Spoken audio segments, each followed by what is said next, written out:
नमो अरिहन्ताणं नमो सिद्धाणं नमो आयरीयाणं नमो वज्रायाणं नमो लोये सर्वसाहूढं मंगलम भगवान् वीरो मंगलम गौतमो गणी मंगलम कुंद कुंदाद्यो जैन धर्मोस्तु मंगलम सर्वमंगल मांगल्यम सर्वकल्याणकारकम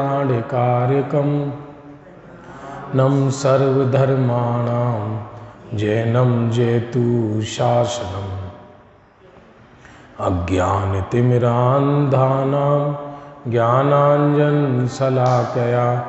चक्षुरुन्मीलितं येन तस्मै श्रीगुरवे नमः। आत्मा ज्ञानं स्वयं ज्ञानं ज्ञानातन्यत् करोति किं परभावस्य कर्तात्मा मोहोऽयं व्यवहारिणां निज स्वरूप को परम रस जामे भरो अपार बंदों परमानंद में समय सारे अविकार कुंद कुंद मुनि चंदवर अमृत चंद्र मुनिंद आत्मरसी बानारसी बंदों पद अरविंद।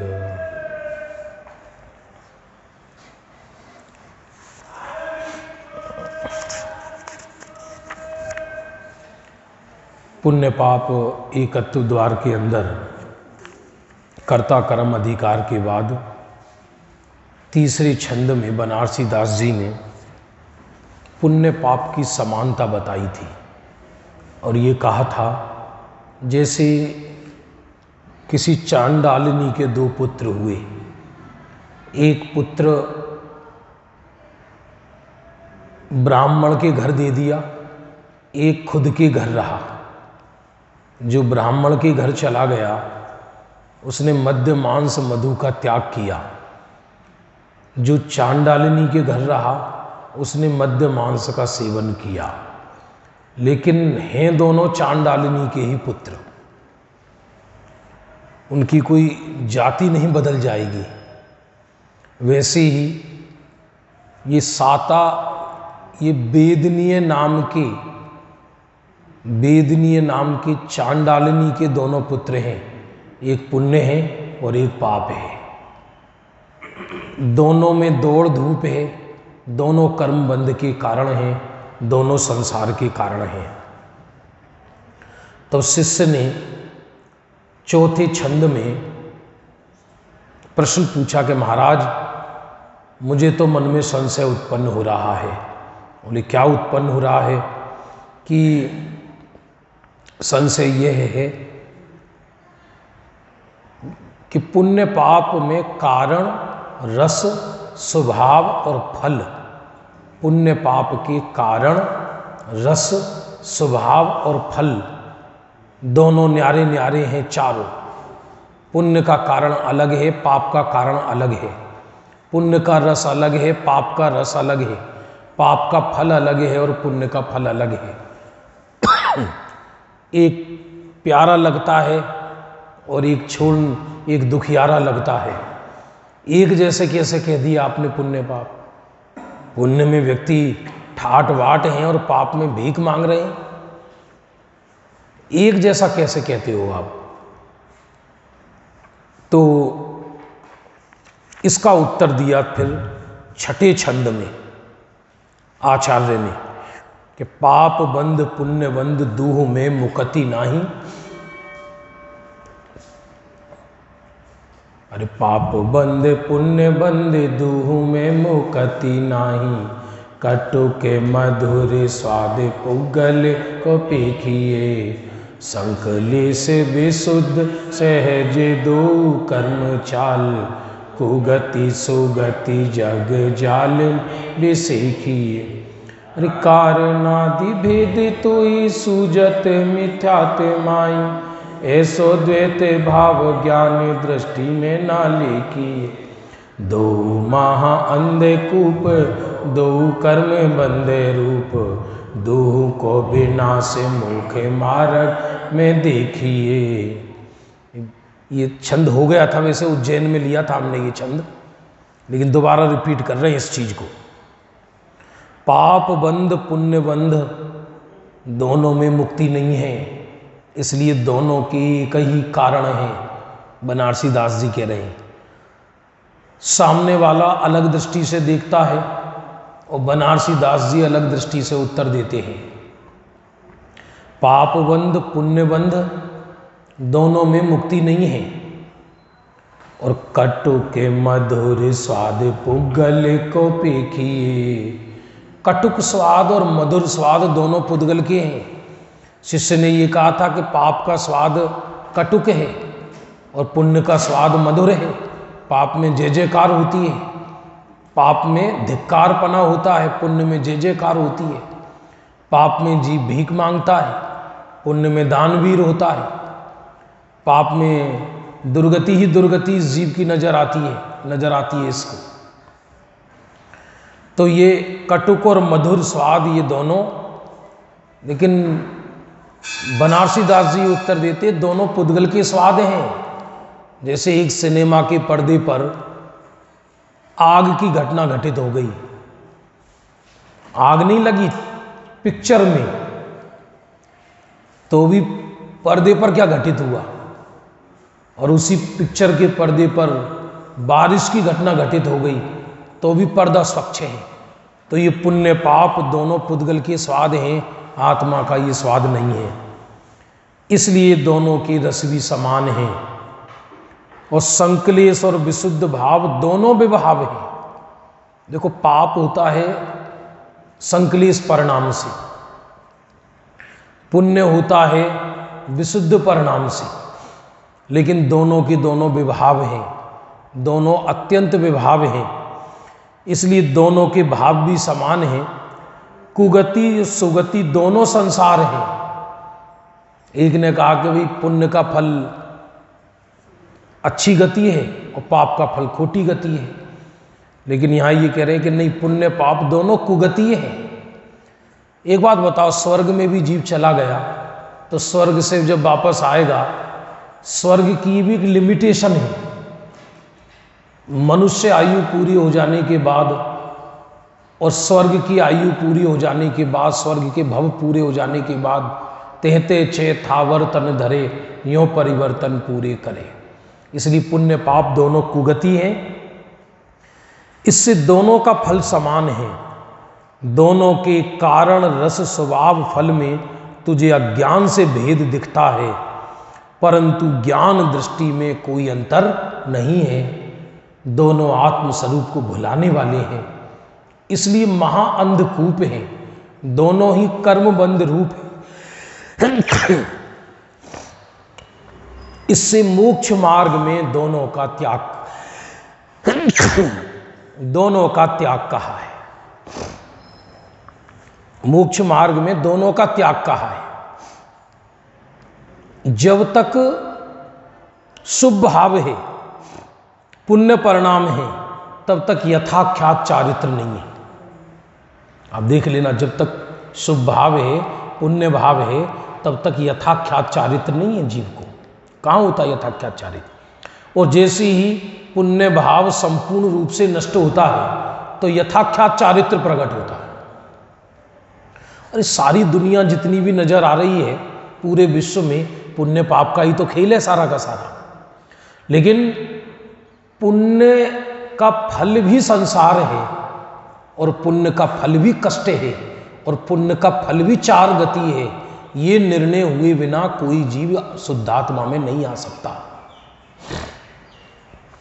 देखो, चारों तरफ पुण्य की जय जयकार होती है। पुण्यवान को धर्मी समझा जाता है, जबकि पुण्य और धर्म से कोई लेना देना नहीं है। ऐसा भी हो सकता है वर्तमान का पापी हो और पुण्य का उदय हो, और उसे लोक में धर्मी समझा जाता है। लोक व्यवहार तो ऐसे ही चलेगा। ये पुण्य और पाप स्पष्ट रूप से कुगति है। स्पष्ट रूप से एक जीव तीव्र पुण्य परिणाम करके अधिकतम कहां जा सकता है? नवे ग्रेवियक। स्पष्ट आया? किस ग्रंथ में आया? दिमाग से उतर गया। अभव्य जीव को 4 लब्धि हो जाती है और प्रायोग्य लब्धि विशुद्धि का परिणाम कहलाता है, पुण्य का परिणाम कहलाता है। उसके फल में जीव नवी ग्रेवियक तक हो जाता है और अनंत काल में भी उस अभव्य जीव को कभी मुक्ति होने वाली नहीं है, अनंत काल में भी। इसलिए बनारसी दास जी ने पुण्य पाप की 4 चीज अलग बताई। फिर से मैं बता देता हूं आपको क्या कहा। शिष्य ने क्या प्रश्न किया था, कोई बताएगा? कि पुण्य पाप की 4 चीज अलग अलग हैं, कारण, रस, स्वभाव और फल। क्या बोला? इस शिष्य ने प्रश्न किया पुण्य पाप अधिकार में। आप कैसे कहते हो पुण्य पाप एक है? पुण्य संसार, पाप दुख का कारण है, पुण्य सुख का कारण है। रस, पुण्य का फल मीठा है, पाप का रस फल कड़वा है। कारण, रस, स्वभाव, पुण्य विशुद्ध परिणाम रूप है, पाप संक्लेश परिणाम रूप है। और फल, पुण्य का फल सुगति है और पाप का फल कुगति है। इस शिष्य ने अपना पक्ष रखा। अब बनारसी दास जी क्या उत्तर दिया? बनारसी दास जी ने क्या उत्तर दिया? बताइए क्या उत्तर दिया? व्यवस्थित बताओ। कारण, रस, स्वभाव और फल, ये 4 व्यवस्थित बताइए आप। बोलो। माने पुण्य और पाप दोनों मुक्ति में बाधक हैं, इसलिए दोनों के कारण एक है। पुण्य का रस भी पुद्गल में है, पाप का रस भी पुद्गल में है, इसलिए दोनों के रस भी एक हैं। ठीक है, रस। इसके बाद स्वभाव, पुण्य और पाप दोनों कर्म हैं, इसलिए स्वभाव भी एक है, कसाय रूप है। और फल, पुण्य का फल भी संसार है और पाप का फल भी संसार है। इसलिए बनारसी दास जी कहते हैं तुझे अज्ञान के कारण पुण्य पाप में अंतर नजर आता है, परमार्थ से देखा जाए तो पुण्य पाप में कोई अंतर नहीं है। बहुत बढ़िया छंद है ये कम से कम छंद 4-5 दिन से चल रहा लगातार। उज्जैन से शुरू हुआ था, यहाँ तो मैंने रिपीट कर दिया इसको, क्योंकि विषय दोनों चल रहे हैं ना, ऐसा। अभी एक बार इस छंद को पढ़ लीजिए। अरे पाप बंदे पुण्य बंदे दूह में मुकति नाई, कटुक मधुर स्वाद पुगल, संकली से विशुद्ध सहज दो कर्म चाल, कुगति सुगति जग जाल, कारनादि भेद तोई सूजत मिथ्यात माय, ऐसो द्वैत भाव ज्ञान दृष्टि में न लेखी, दो माह अंधे को दो कर्म बंधे रूप, दूह को विनाश मुख मार्ग में देखिए, दूह को विनाश मुख मार्ग में देखिए। दोनों बंध रूप हैं और दोनों कर्म अंध रूप हैं, दोनों का विनाश मोक्ष मार्ग में हो। पाप का विनाश पहले होता है, ये बात सही है, और पुण्य का विनाश बाद में होता है। लेकिन पुण्य का विनाश हुए बिना केवल ज्ञान नहीं होता। पुण्य परिणाम की बात कर रहा हूं। अच्छा बताइए, पुण्य परिणाम बुद्धि पूर्वक कौन से गुण स्थान तक होता है? बोलो। वेरी गुड, 6वें तक। और पुण्य परिणाम अबुद्धि पूर्वक कौन से गुण स्थान तक होता है? 10वें तक। 10वें तक। पाप परिणाम बुद्धि पूर्वक कौन से गुण स्थान तक होता है? 5वें गुण स्थान तक। Very good. और पाप परिणाम अबुद्धि पूर्वक कौन से गुण स्थान तक होता है? 6ठे तक। अंदर करना नियोग में कोई सूक्ष्म, जैसे प्रमाद आदि के परिणाम हैं, उनको माना है करना नियोग की विवक्षा में, करना नियोग की विवक्षा में। लेकिन जब तक पुण्य पाप का परिणाम पूर्ण रूप से नष्ट नहीं होता तब तक जीव को शुद्धोपयोग नहीं होता। तो फिर 7वें छंद का 7वां छंद अपन अभी ले रहे हैं। मोक्ष मार्ग में शुद्धोपयोगी उपाधि, वैसे ये भी हो चुका था हमारा, फिर भी हम दोबारा रिपीट कर रहे हैं इसको, कि पुण्य पाप उपाधि नहीं, एक शुद्धोपयोगी उपाधि है। सील तप संयम बेरति दान पूजा दिक अथवा असंयम कसाय, को शुभ रूप को अशुभ स्वरूप मूल वस्तु के विचारत दुविधि, ऐसी बंद पद्धति बखानी बीत, आत्म धर्म में कर्म त्याग जोगे, भोजल तरैयारा द्वेष को हरैया, मुख को करैयाई। बहुत बढ़िया छंद है। शील तप संयम, विरति माने व्रत, दान, ये सब शुभ भाव कहलाते हैं। और असंयम कसाय विषय भोग, ये सब अशुभ भाव कहलाते हैं। को शुभ रूप को अशुभ स्वरूप मूल, कोई शुभ रूप है कोई अशुभ रूप है। अरे सत्य तो ये है, एक कसायवान जीव जिसे अपन कसाई कहते हैं, उसको भी निरंतर अशुभ परिणाम नहीं रहता। जो 24 घंटे मांस का सेवन करे, हिंसा करे, उसको भी लगातार अशुभ परिणाम नहीं रहता। और एक 24 घंटे जिन मंदिर में बैठा रहे, उसको भी लगातार शुभ भाव नहीं रहता। देखो, शुभ भाव शुभ क्रिया का काल बढ़ जाए तो वो अशुभ रूप परिवर्तित हो जाती है। नहीं समझी इसका अर्थ? जैसे मान लो यहां कोई पूजन विधान हो रहा है या अभी स्वाध्याय हो रहा है, प्रवचन चल रहा है, व्याख्यान, इसका समय 9:45 तक है। अब इसको कोई 10:15 तक खींच ली तो यही शुभ क्रिया जहर बन जाएगी। आप प्रयोग करके देख लेना। और फिर यदि 1.5 और 2 घंटे हो जाए तो तुम कितने भी मर्म की बात बता लेना, वो माथे में चुभेगी। शुभ क्रिया का काल निश्चित है, शुद्धोपयोग अनंत काल तक रह सकता है, लेकिन शुभ भाव अनंत काल तक नहीं रह सकता। पराश्रित परिणाम अंतर मुहूर्त से ज्यादा नहीं रहता। इसलिए शुभ अशुभ परिणाम हर अंतर मुहूर्त में बनते रहते हैं और बिगड़ते रहते हैं। इसमें जीव का कोई पुरुषार्थ नहीं है। एक सिनेमा हॉल में बैठा व्यक्ति भी 3 घंटे तक लगातार अशुभ परिणाम नहीं करता, वहां भी उसको अबुद्धिपूर्वक शुभ परिणाम हो जाते हैं। नियम से, ये जिनवाणी का नियम है, हर अंतर मुहूर्त में शुभ अशुभ परिणाम नियम से बदलते ही बदलते हैं। अब यहां बैठे हम स्वाध्याय कर रहे हैं और किसी का मन नहीं लग रहा हो, घर की ओर जा रहा हो, दीपावली है, हिंदुस्तान का भाग्य ही फूट गया है। लोगों के त्योहार जितने आते हैं ये सब अब सफाई करेंगे,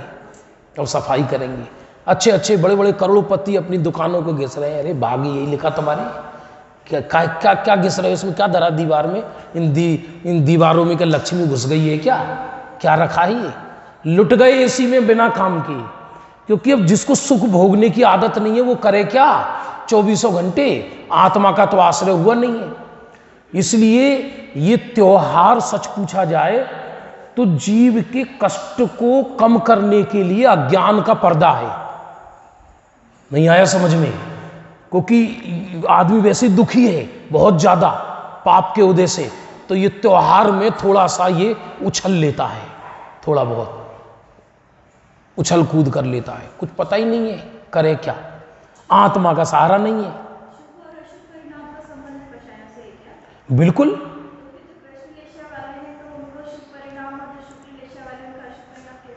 हाँ, ये देखो, कसाय नहीं हो तो क्या शुभ अशुभ परिणाम हो जाएंगे क्या? लेस्या अलग चीज है, लेस्या अलग चीज है। नरक में कृष्ण लेस्या ही होती है, मतलब अशुभ लेस्या 3, कृष्ण नील कापोत, शुभ लेस्या नहीं होती। लेकिन कृष्ण लेस्या में भी सदा एक जैसी कृष्ण लेस्या नहीं रहती, वो मंद होती है। और वो कृष्ण लेस्या जो मंद हुई, वो कृष्ण लेस्या के मंद होने को ही अध्यात्म विवक्षा में शुभ भाव कहते हैं। एक इंद्रिय जीव, सुनना ध्यानपूर्वक, निगोदिया, वो किस परिणाम के बल से सीधा मनुष्य बन जाता है? वहां तो कृष्ण लेस्या है। अरे एक इंद्री, दो इंद्री, तीन इंद्री, चार इंद्री, असंगी, इनको कृष्ण लेस्या है। चार इंद्री तक तो सबको कृष्ण लेस्या ही है। वो कृष्ण लेस्या महापाप का परिणाम कहलाता है। तो वो एक इंद्री जीव ने ऐसा कौन सा पुण्य किया कि वहां से निकलकर जीव मनुष्य बन गया? वो कि बिना बुद्धि पूर्वक ऑटोमेटिक परिणाम चेंज होते हैं। आप जानते हो, अकाम निर्जरा पागल को भी हो जाती है बिना बुद्धि। कोई कभी मंदिर भी नहीं आया हो और 24 घंटे संसार में ही परिभ्रमण किया हो और चौराहे पे पड़ा रहता है, लेकिन अपने आप सहज रूप से मंद कसाय हो गई, मर के व्यंतर बन जाए।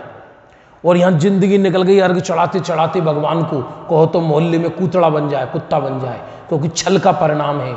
मायाचारी नहीं गई, लोभ नहीं गया, पाप नहीं गई, तीव्र कसाय नहीं गई। ये मंदिर तो एक व्यक्ति को घर के पाप के कुआं में से निकालने के लिए एक स्थान है, लेकिन मंदिर में सभी को शुभ भाव हो जाए जरूरी नहीं है। अरे समझ में आ रहा नहीं आ रहा? सत्य तो यह है कि ये शुभ अशुभ परिणाम अपने आप परिवर्तित होते हैं। शुभ अशुभ परिणाम, शुभ परिणामों का ठेका अकेला जैनियों ने नहीं लिया। एक अन्य मती भी शुभ परिणाम के बल से 12वें स्वर्ग चला जाता है। 12वें स्वर्ग, एक पंचम गुण स्थानवर्ती त्रियंच, उसको कोई भी बाह्य शुभ क्रिया देखने में नजर नहीं आती। क्या कहा? एक पंचम गुण स्थानवर्ती त्रियंच जो समुद्र में रह रहा है, ना उसके पास पानी छानने का छन्ना है, ना वहां मंदिर है, ना वहां देव पूजा है, ना वहां गुरु पास्ती है, ना वहां ग्रंथ का स्वाध्याय है, ना बाह्य संयम नजर आता है, नजर नहीं आएगा। और ना कोई तप नजर आ रहा, कोई वो ऐसे ध्यान लगा के नहीं बैठा, और ना कोई वो दान कर रहा, समुद्र में से निकाल निकाल के मोती बिखेर रहा हो, तो भी 16वें स्वर्ग तक चला जाता है। किसके बल से? इसलिए ये बहुत ध्यानपूर्वक समझना चाहिए, क्रियाओं से शुभाशुभ भाव का संबंध नहीं है। हाँ, अंतर इतना है कि जब अशुभ भाव हो तब उसकी क्रिया अशुभ रूप नजर आती है, और जब शुभ भाव हो तब क्रिया शुभ रूप नजर आती है। पर कभी कभी ऐसा भी होता है क्रिया शुभ हो और परिणाम अशुभ हो, और कभी कभी ऐसा भी होता है क्रिया अशुभ हो और परिणाम शुभ हो। चलो इसका एग्जाम्पल बताओ, क्रिया अशुभ है और परिणाम शुभ है, बोलो इसका एग्जाम्पल बताओ। वेरी गुड, मुनिराज आहार कर रहे हैं।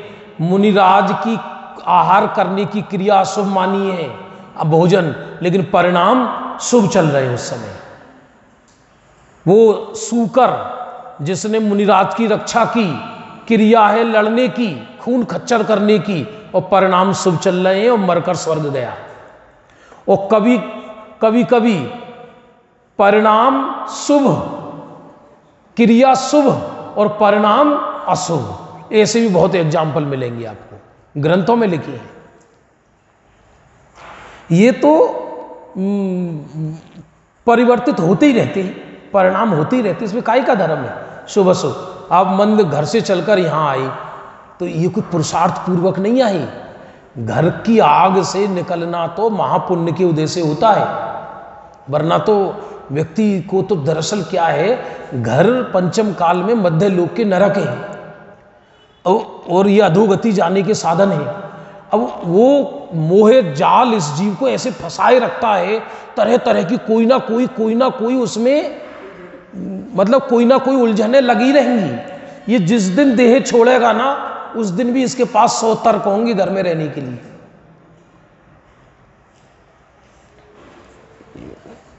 मैं कई बार बता चुका हूं आपको, अमित गति आचार्य ने लिखा है, मोहे नाम के राजा ने मध्य लोक में घर नाम के नरक बनाए हैं और मोहियों ने उनके सुंदर नामकरण किए हैं। क्योंकि बनारसी दास जी ने इसको अलग नाम दिया है, काजल की कोठरी में कैसा हूं सयानो जाए, एक लीख लागे है पे लागे काजल की कोठरी, घर को कहा। घर को माने घर पने को, गृहस्थी पने को। तो ये सील, तप, संयम, व्रति, दान, पूजादि के परिणाम मिथ्या दृष्टि को भी होते हैं। एक मिथ्या दृष्टि को सुनना शुक्ल लेशा भी हो सकती है और सम्यक दृष्टि को कृष्ण लेशा भी हो सकती है। क्या कहा? मिथ्या दृष्टि को शुक्ल लेशा भी हो सकती है और सम्यक दृष्टि को कृष्ण लेशा भी हो सकती है। बोलो साहब कहां? अरे ज्यादा श्रेणी से ही क्या, पूरे 7वें नरक में जितने सम्यक दृष्टि हैं उन सबके कृष्ण लेशा है और मिथ्या दृष्टि के शुक्ल लेशा हो सकती है। कि द्रव्यलिंगियों को देख लो आप, है मिथ्या दृष्टि और लेशा, अंदर से कसाय शक्ति छीण नहीं होती, कारण पाकर शांत नजर आते हैं।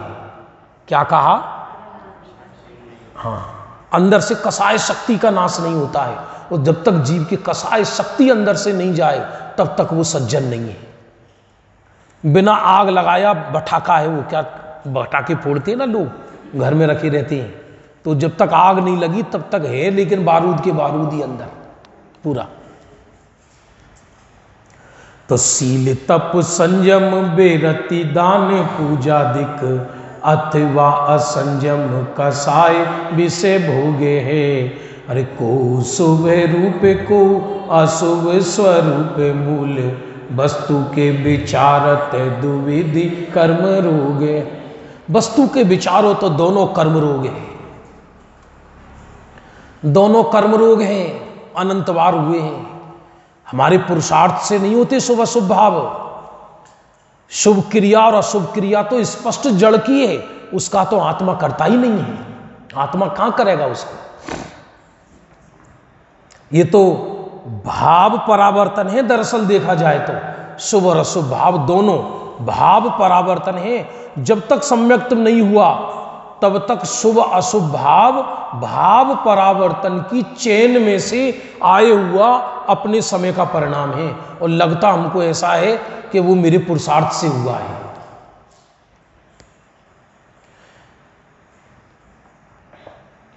बंद पद्धति है ये, बंद पद्धति।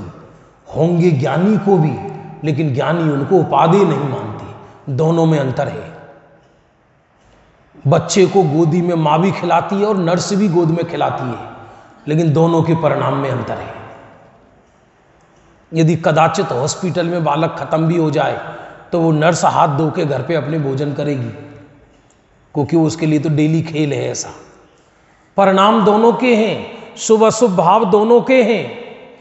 कदाचित कभी कभी शुभ क्रिया अज्ञानी के ज्यादा नजर आ सकती है, कभी कभी अनबैलेंस होता है, अज्ञानी के असंतुलन होता है।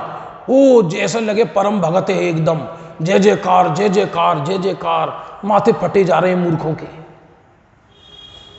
और अंदर स्वरूप ही नहीं पता जिनेंद्र का स्वरूप क्या है, कुछ नहीं, बस जय जयकार जय जयकार, काई की जय जयकार पता नहीं। सब बंद पद्धति है, बंद पद्धति। जैसे हम यहां भी बैठ के स्वाध्याय कर रहे हैं, ऐसे अनंत काल में अनंत बार किया है हमने पूर्व में। ऐसा स्वाध्याय अनंत काल में अनंत बार किया है, यहीं पे इसी स्थान पर ऐसे ही शरीर को धारण करके। इसको नो कर्म द्रव्य परावर्तन कहते हैं, क्योंकि उत्सर्पणी अपसर्पणी के प्रत्येक काल में जीव का जन्म हुआ है। एक एक बार नहीं, अनंत अनंत बार जन्म हुआ है, लेकिन बंद पद्धति नहीं मिटी। बंद पद्धति कब मिटे? कि जब तीन चीज, शुभ अशुभ कर्म, शुभ अशुभ परिणाम और शुभ अशुभ फल, इन तीनों में समदृष्टिपना हो जाए। फिर से फिर से सुनना। शुभ अशुभ कर्म, जिसे अपन द्रव्य कर्म कहते हैं, और शुभ अशुभ परिणाम और शुभ अशुभ कर्म का फल, ये तीनों जिनको एक नजर आए तब उसके ज्ञान पद्धति प्रारंभ होती है, ज्ञान धारा प्रारंभ होती है, निर्जरा प्रारंभ होती है। उससे पहले बंद पद्धति ही है, सर्वथा एकांत बंद पद्धति है जीव को। ऐसा नहीं कह रहे कि ज्ञानी को अशुभ परिणाम मिट गया, लेकिन उसके बंध पद्धति मिट गई। अशुभ परिणाम तो है लेकिन अशुभ में उपादेयपना नहीं है। शुभ परिणाम तो है लेकिन शुभ परिणाम में उपादेयपना नहीं है। शुभ अशुभ परिणाम तो गुण स्थान प्रमाण नियम से होंगे, कोई रोक नहीं सकता। भाई साहब, अशुभ परिणाम तीर्थंकर को भी होता है। आप कहोगे ओ मैया कैसे बोल रहे, पाप लगेगा इनको, ओ अशुभ परिणाम तीर्थंकर को भी होवे। हाँ होता है। बोलो, क्या चौथे गुण स्थानवर्ती तीर्थंकर को विवाह का परिणाम हुआ, वो क्या शुभ परिणाम है क्या? बोलो, नेमिनाथ को जल कीड़ा करने गई, नेमिनाथ श्री कृष्ण जी के साथ, वो क्या शुभ परिणाम था क्या? शुभ परिणाम था क्या? वन कीड़ा करने का भाव आया पार्श कुमार को, वन जंगलों में गए, तो शुभ परिणाम था क्या? और ऐसा हो ही नहीं सकता कि नीचे के गुण स्थानों में अशुभ परिणाम नहीं आए, ऐसा हो ही नहीं सकता तीन काल तीन लोक में। इसलिए शुभ अशुभ परिणाम तो गुण स्थान प्रमाण होंगे ही, उन्हें कोई नहीं रोक सकता। लेकिन शुभ अशुभ परिणामों में उपादेय बुद्धि चौथे गुण स्थान में नष्ट हो जाती है। फिर शुभ अशुभ परिणाम तो होते हैं, उनमें एकत्व नहीं होता, तो वो बंधन नहीं होता, जीव को निर्जराही होती है। अब आप कहोगे जितनी कसाय है उतना तो बंधन होगा, लेकिन समय सार में उसको बंध नहीं गिना, उसको बंधन नहीं माना। समझ में आ रहा? चिद्रूप, चिद्रूप चिरंतन, उसको बंध नहीं माना। अध्यात्म व्याख्या में मुख्य बंध मिथ्यात्व का है, 99% बंधन मिथ्यात्व का है, और 1% समझ लो कसायों का है। जैसे एक वृक्ष उखाड़ कर पटक दिया तो अब जड़ से मिट गया, अब कितने दिन वो रहेगा, सूखना ही है उसको। तो ऐसा है, ये जैन दर्शन है। एक एक लिटी टू लिटी स्वाध्याय करो पुस्तक रखकर, गजब का आनंद है।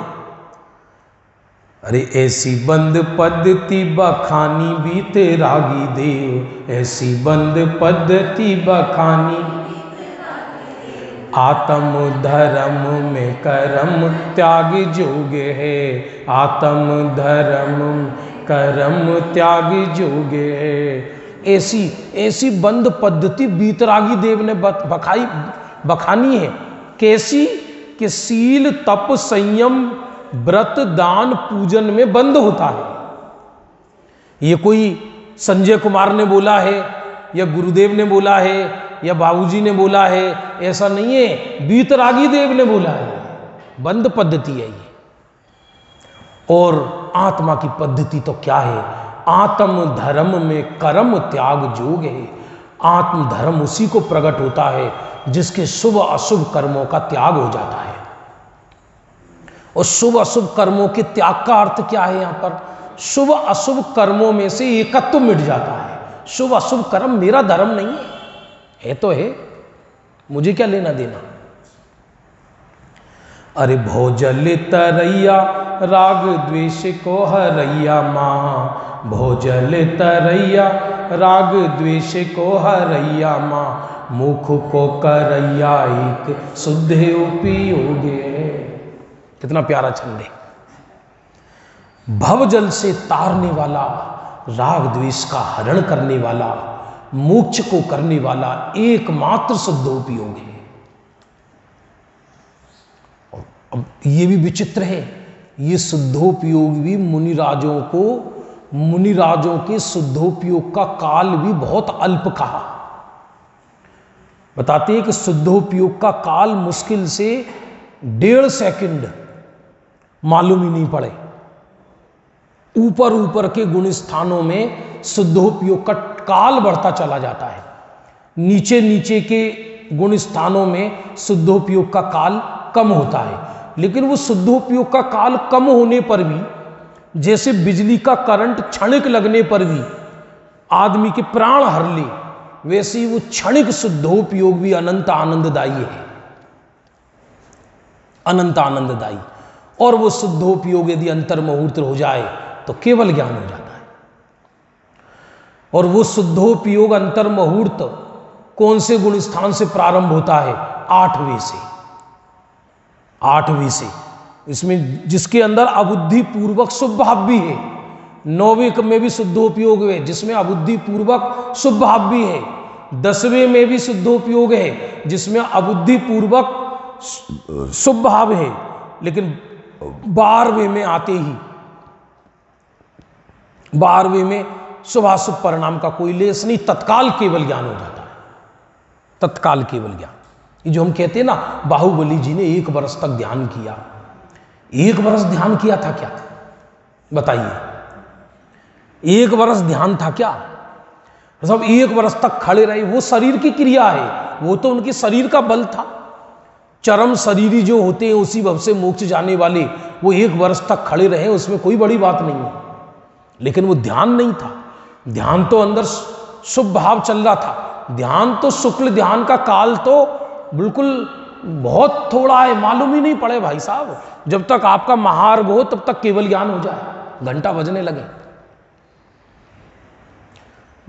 भगवान महावीर को दीपावली आ रही है, निर्वाण हुआ, तो ग्रंथों में ऐसा आता कि 3 दिन पहले भगवान महावीर योग निरोध करने लगे। भाई साहब, योग निरोध का काल तो बहुत कम है। 3 दिन पहले तो उनका विहार थमा और दिव्य ध्वनि खिरनी बंद हो गई और समव शरण बिघट गया, केवल गंध कुटी रह गई। और इसके पश्चात ध्यान तो रहता ही अरहंतों को निरंतर। तो योग निरोध भी अबुद्धि पूर्वक होता है, क्योंकि बुद्धि माने में इच्छा तो है नहीं। तीर्थंकर ये तो सोचते नहीं है अब हमारी आयु कम रह गई, अब थोड़ी सी रह गई, चलो ध्यान लगा लो और अब थोड़ा ये कर्म और बचा और इसको और निकालो, बस इसको और निकालो, अब ये और ध्यान कर लेती। ये कुछ नहीं है, सब कुछ ऑटोमेटिक होता है, उनको कोई विकल्प ही नहीं है। अरे और तो और तीर्थंकरों को दिव्य ध्वनि खिराने का भी विकल्प नहीं है। सब काम स्वयं ऑटोमेटिक, सब काम स्वयं ऑटोमेटिक होता है। जबरदस्त। समझ में आ रहा है नहीं आ रहा है? यह है विचित्रता। और तत्काल अ ई उ री लिरी, जितनी देर बोलने में ये समय लगता है उतनी देर में तो निर्वाण हो जाता है, हो गया।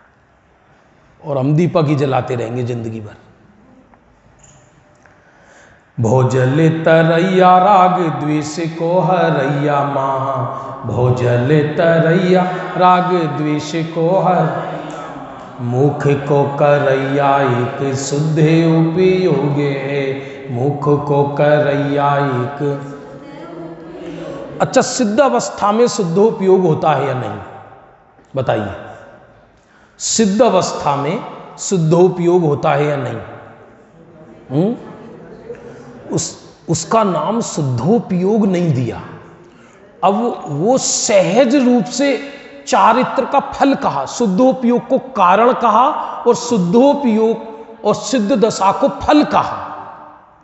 अब कोई श्रम नहीं है, सहज रूप से कहना हो तो कहो, सदा सादी अनंत काल तक शुद्धोपयोग रहेगा। शुद्धोपयोग का फल कहा है, शुद्धोपयोग का फल आनंद आनंद आनंद अनंत काल तक। ब्रह्मचर्य, तप, अर्थ देखिए नीचे, संयम, व्रत, दान, पूजा आदि अथवा असंयम, कसाय, विषय, भोग आदि, इनमें कोई शुभ कोई अशुभ है, सो आत्म स्वभाव विचारा जावे तो दोनों ही कर्म रूपी रोग हैं। भगवान वीतराग देव ने दोनों को बंध की परिपाटी बतलाया है। आत्म स्वभाव की प्राप्ति में दोनों त्याज्य हैं, दोनों त्याज्य हैं। दोनों भगवान ने बंध की परिपाटी बताया। एक शुद्धोपयोगी संसार समुद्र से तारने वाला है। अरे सच पूछा जाए, ये भी ज्ञान की विवक्षा से कथन है। ज्ञानी शुद्धोपयोग के लिए भी प्रयत्न नहीं करते। ज्ञानी तो अपने को शुद्धात्मा स्वीकार करते हैं तो शुद्धोपयोग अपने आप प्रकट हो जाता है। शुद्धोपयोग करने का भी अभिप्राय नहीं है, क्योंकि शुद्धोपयोग करने का अभिप्राय हो वो भी पर्याय दृष्टि है। जो अपने को शुद्धात्मा मानता है तो श्रद्धा के बल पर स्वयं शुद्धोपयोग उत्पन्न हो जाता है। श्रद्धा के बल पर राग द्वेष नष्ट करने वाला और परम पद देने वाला है। ये पुण्य पाप अधिकार चल रहा है। तो पुण्य पाप दोनों को संसार का कारण कहकर मोक्ष का कारण किसको कहा? शुद्धोपयोग। एक बार इस छंद को पढ़ लीजिए। अरे सील तप संयम बेरति दान पूजा दे अथवा असंयम कसाय विषय भोगे है को शुभ रूप अशुभ स्वरूप मुँह वस्तु के विचारत दुविधि ऐसी बंद पद्धति बखानी बीते रागी आत्म धर्म में कर्म भोजल तरैया राग द्वेष मुख को करैया। हो गया समय। ठीक बोलो। देखो टाइम वाला मामला रखा करो।